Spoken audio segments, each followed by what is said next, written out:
Welcome to this video on binary numbers. To get a better understanding of binary numbers, let's compare decimal numbers with binary numbers. I'll let you know what those are in a minute. Starting with decimal. When we hear the word decimal, we often think of the little dot in a number like 4.2 has a decimal in it. But in this context, a decimal number is considered any number based on the base 10 numbering system. It doesn't necessarily have to have what we would think of as a decimal point in it. For example, the number 4,237 is considered a decimal number in the sense that it's a base 10 number, which is the numbering system that we use in almost every aspect of our lives.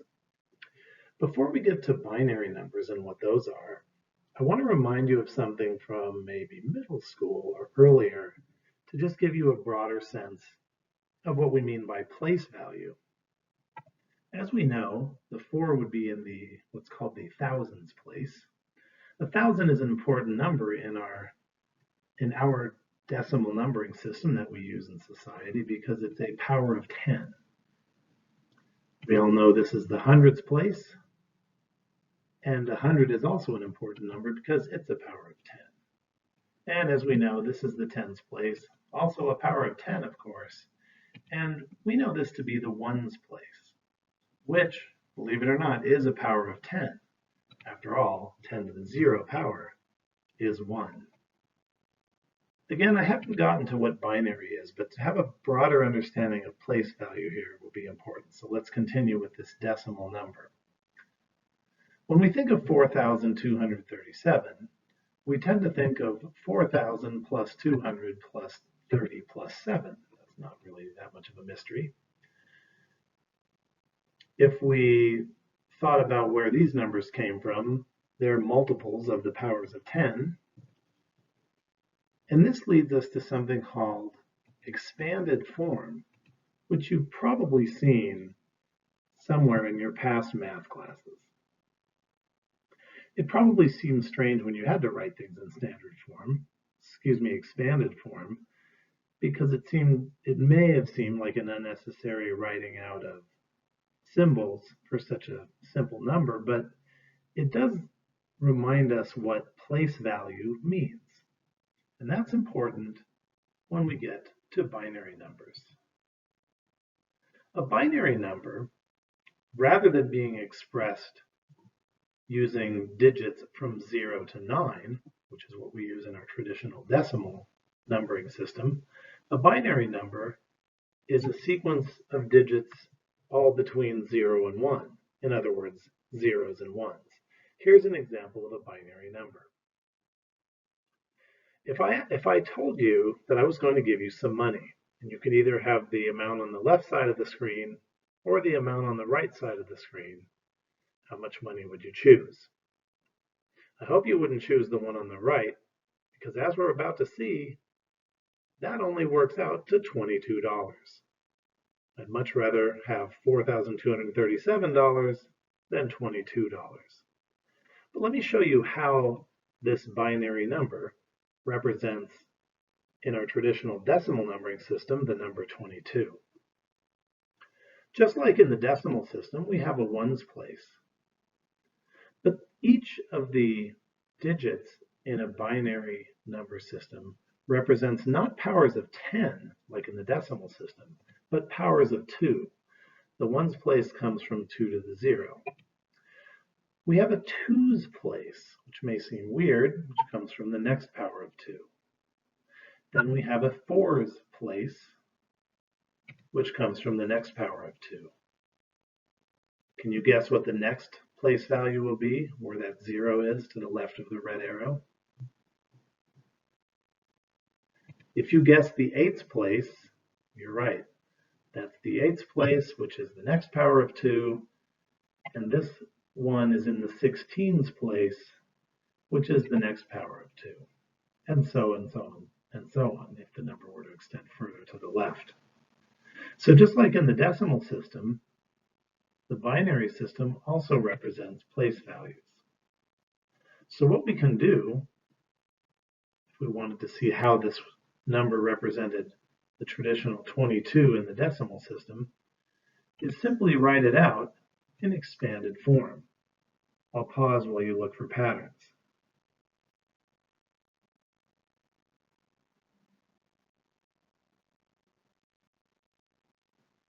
Now we can work this out using the order of operations, you may know it as PEMDAS, where all the multiplications have to be done before the additions, of course.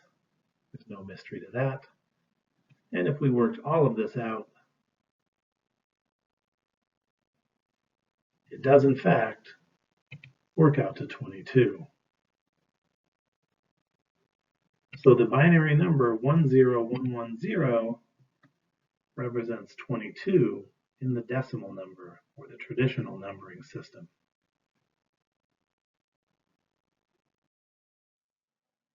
So what are the skills that we need to have in the binary world? Well, there are two. We need to be able to convert from binary to regular decimal or base 10 numbers and vice versa. First, let's take a look at converting binary numbers to decimal. We kind of already have. Let's look at another example. Suppose we were given this number in binary form, and we're asked to convert it into decimal or base 10, or what you might call a regular number. Well, what you can do is just remember that this is the ones place, this is the twos place, fours place, eights place, and so on. Notice it keeps doubling.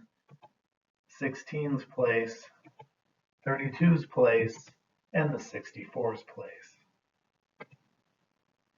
And what you can now do is express this number with all the ones and zeros in expanded form. Take a closer look here so that you can see what's going on.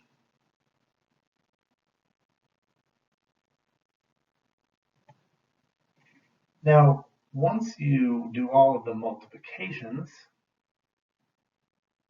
all you have to do now is add up the numbers, and they add up to 75. And that completes this problem. So what have we done? We've converted the binary number 1001011 into the decimal or regular number of 75. Now, even though I'm done with this problem, I want to take a minute to think about what these two things represent. They both represent what we would call in our human culture 75. But how can two numbers that look differently represent the same thing? Well, here's a way that you can think about it. Here's a bunch of objects, and if I were to ask you to count them right now and tell me how many there are, you could do that, right? Now, turns out there are 75 little red hearts in this diagram. Okay, fine. So why is it that we call that number 75? Well, because in base 10 culture, which we all grew up in here listening to this video, we tend to take these objects and group them into 7 groups of 10 and 5 groups of 1. Hence the number 75 or 75. But if we lived in a binary culture, we would take these same objects and we wouldn't group them into tens and ones or hundreds or thousands or anything like that, because those are powers of 10. Rather, in a binary world, we would group these into groups whose size is a power of 2, such as a group of 64, and I'm going from top to bottom here, a group of 64 plus a group of 8 plus a group of 2 plus a group of 1. And that corresponds to all the ones and zeros at the top of the screen. So really, both of these representations represent that many objects. One of them is just in a binary representation, which groups things into powers of 2 rather than powers of 10.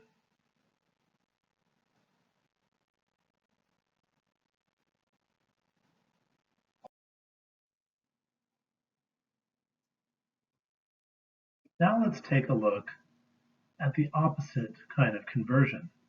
This time let's convert a decimal, or quote regular number, into binary using ones and zeros. In order to do this, we need to consider all the powers of 2. Here they are. Well, these aren't all the powers of 2, but I've stopped after a while. Remember, these are all powers of 2. I've gone all the way up to 2 to the 7. You can go higher if you'd like.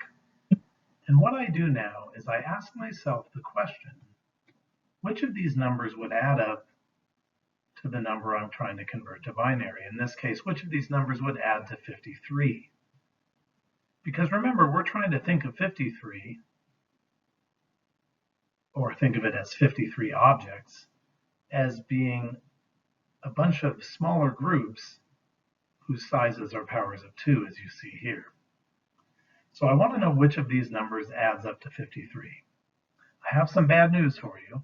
It's actually good news in disguise. It's going to sound like bad news. The only real thing I want to tell you about this is that you should use guess and check. So just pick a bunch of numbers and ask yourself, okay, I picked some numbers from this list. Notice other numbers I didn't pick. And ask yourself, do those add up to 53? Well, it turns out those numbers add up to 47, so no, they don't add up to 53. Okay, so then pick some other numbers from the list and ask yourself, do those add up to 53? So notice I've picked some of the numbers from the list and some of the numbers I haven't picked. Well, these numbers, as it turns out, add up to 46, not 53, so the answer is no again.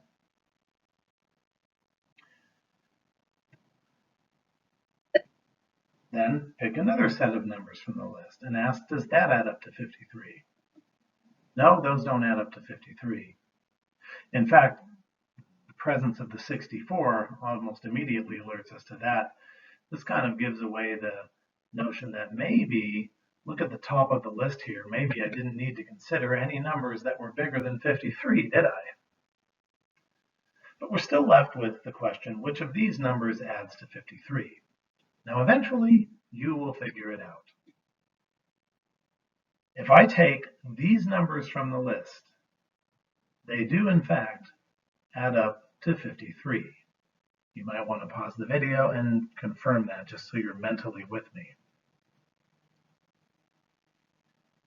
Okay, now before we go any further, as a student, it would be natural of you to feel at this point that this could be a very, very lengthy process, finding numbers that add up to 53 from this list.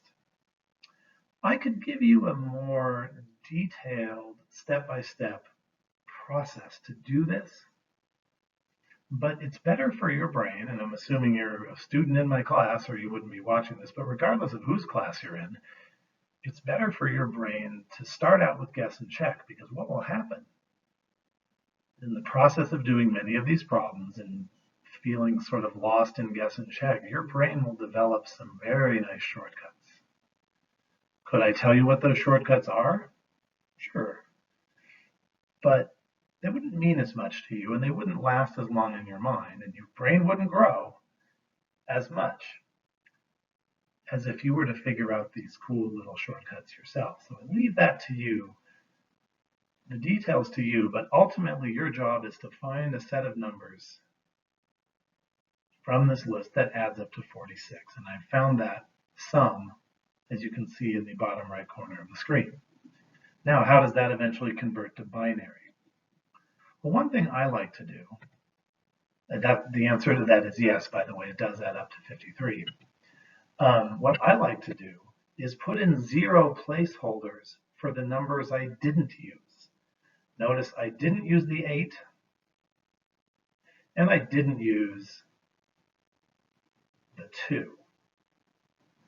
So I like to put in 0 placeholders for the numbers I didn't use. Of course, this sum is still 53, isn't it? And now what I can do is take that and express the number in expanded form using 1s as multipliers for the numbers I did use and 0s for multipliers by numbers I didn't use. If this makes sense to you, great. If not, I recommend hitting pause and analyzing this on your own time. Okay. Once you've expressed it in expanded form, you can simply take the 1s and 0s from the numbers you did and didn't use to build 53 and make that into a binary number. And now we're done with this problem. It's worth pointing out, though, that I don't generally write all this out. I tend to go straight from the sum that equals 53, the sum of powers of 2 that equal 53, to the 1 and 0 binary notation by simply noting the following. This one represents the fact that I did use 32. This one in the 16's place represents the fact that I did use 16. Whereas this 0 represents the fact that I didn't use 8, because that 0 is in the 8's place.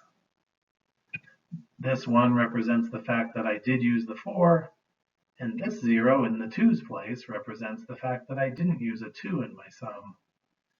And this 1 represents the fact that I did use 1 in my sum to get 53. Doing it that way might save you a little mental work.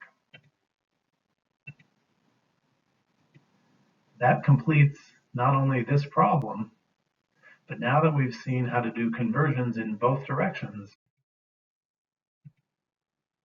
that completes this video on binary notation as well. Thank you for watching.